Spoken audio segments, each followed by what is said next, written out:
Assalamualaikum warahmatullahi wabarakatuh. Kembali lagi di channel Nasihat Kehidupan Misteri. Pada video kali ini kami akan membahas tentang misteri ramalan Nyi Roro Kidul 2024. Makhluk gaib yang paling disegani karena menguasai laut selatan Jawa atau dikenal dengan nama Nyi Roro Kidul memberikan ramalan kejadian bencana besar yang akan terjadi di tahun 2024. Dalam ramalannya ada dua daerah yang dihimbau untuk harus berhati-hati. Seperti yang umum diketahui, Indonesia merupakan negara maritim terbesar di dunia.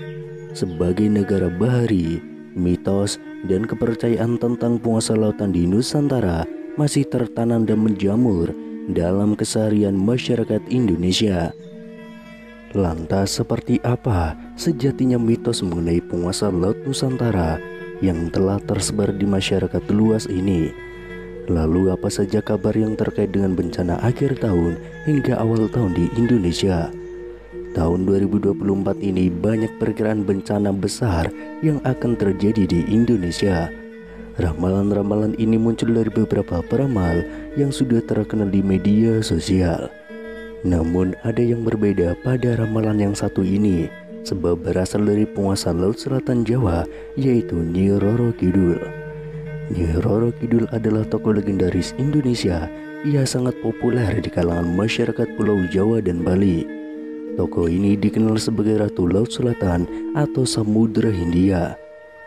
Sebelum kita memasuki pembahasan, ada suatu peristiwa yang terekam dalam sebuah video di media sosial Facebook yang telah ramai menjadi perbincangan. Pasalnya ada sebuah festival atau upacara adat yang dilakukan di sekitar pantai selatan. Dalam upacara tersebut, ada seorang wanita yang berpakaian layaknya tokoh penunggu laut pantai selatan Jawa atau Nyi Roro Kidul. Sebelum acara tersebut selesai, ada peristiwa yang cukup menarik. Wanita yang berpakaian serba hijau tersebut tiba-tiba dirasuki roh yang mengaku bahwa dirinya adalah penunggu dan penjaga laut selatan.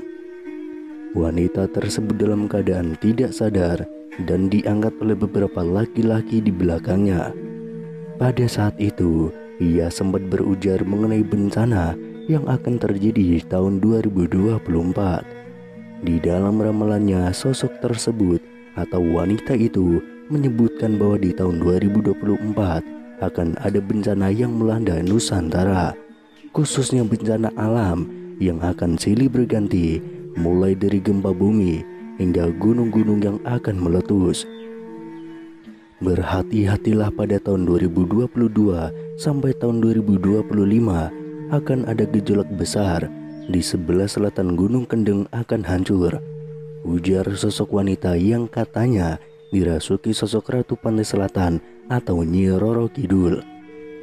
Seperti yang kita semua ketahui, Pegunungan Kendeng adalah pegunungan kapur yang membentang di bagian utara Pulau Jawa. Pegunungan Kendeng mencakup dua provinsi, yakni Provinsi Jawa Tengah dan Provinsi Jawa Timur, serta termasuk beberapa kabupaten. Hancurnya sebelah selatan dari Pegunungan Kendeng tersebut, menurut penuturannya, diakibatkan oleh ulah manusia itu sendiri. Ia juga memperingatkan kepada manusia bahwa bumi semakin tua dan juga semakin bergetar karena umurnya. Memang kita tidak bisa mempercayai penuh atas ramalan-ramalan yang beredar di dalam masyarakat. Akan tetapi kita harus waspada setiap saat untuk menanggulangi bencana-bencana yang tidak bisa diprediksi oleh kecanggihan teknologi manusia. Selain itu, ada juga pesan menyeramkan Nyi Roro Kidul untuk berhati-hati di tahun 2024. Pesan tersebut disampaikan Nyi Roro Kidul saat warga mengadakan larung sesaji. Larung sesaji adalah upacara persembahan sebagai rasa syukur warga akan hasil panen dan tangkapan ikan yang melimpah. Tradisi larung sesaji telah dilakukan secara turun-temurun di bibir pantai Geliap di sebuah gunung kapur di desa setempat.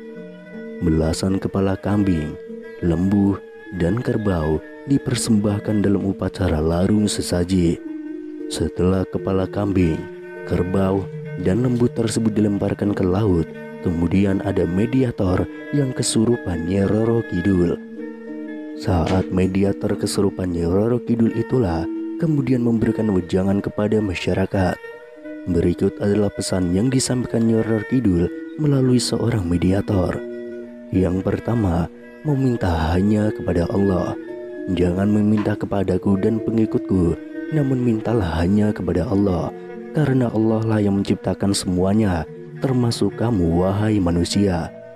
Yang kedua, para laki-laki harus hormat dan sayang kepada orang tua. Ingatlah wahai laki-laki semuanya, dari mana kamu berasal, berbaktilah pada orang tuamu. Selain itu, para laki-laki juga mempunyai tanggung jawab penuh atas kedua orang tuanya. Yang ketiga, larung sesaji untuk melestarikan tradisi Jawa. Nyi Roro Kidul dan pengikutnya hanya menjaga, membangkitkan, dan melestarikan budaya Jawa. Orang Jawa jangan sampai lupa pada adat dan budayanya. Tetap lestarikan tradisi dan meminta hanya kepada Allah. Yang keempat, larung sesaji untuk menghormati leluhur. Adanya persembahan sesaji ini bukan untuk melakukan upaya puja dan puji kepadaku, namun ditunjukkan sebagai rasa hormat kepada leluhur dan tidak dapat digunakan untuk meminta sesuatu yang tidak baik. Memintalah kepada Allah. Yang kelima, mengejar pangkat dan jabatan. Sekarang ini semuanya hanya mengejar pangkat, derajat, dan kewibawaannya saja, sampai tidak ingat orang tua dan saudaranya. Seharusnya ketika mengejar pangkat dan jabatan harus tetap mengutamakan keluarga. Yang keenam, sembahlah Allah. Pesan keenam Nyi Roro Kidul adalah ajakan untuk menyembah Allah. Tidak ada Tuhan yang maha besar dan disembah kecuali Allah. Yang ketujuh, jangan ribut. Yang ketujuh pesan Nyi Roro Kidul adalah jangan suka membuat keributan. Meski berbeda guru, jangan suka ribut dan bertengkar karena sama-sama menyembah Allah. Seperti yang kita semua ketahui, dalam mitologi Jawa, Kanjeng Ratu Kidul merupakan ciptaan dari Dewa Kaping Telu yang mengisi alam kehidupan sebagai Dewi Padi dan Dewi alam yang lain. Sedangkan Nyi Roro Kidul mulanya merupakan putri kerajaan Sunda yang diusir ayahnya karena ulah ibu tirinya. Dalam perkembangannya, masyarakat cenderung menyamakan Nyi Roro Kidul dengan Kanjeng Ratu Kidul. Meskipun dalam kepercayaan kejawen, Nyi Roro Kidul adalah bawahan setia dari Kanjeng Ratu Kidul.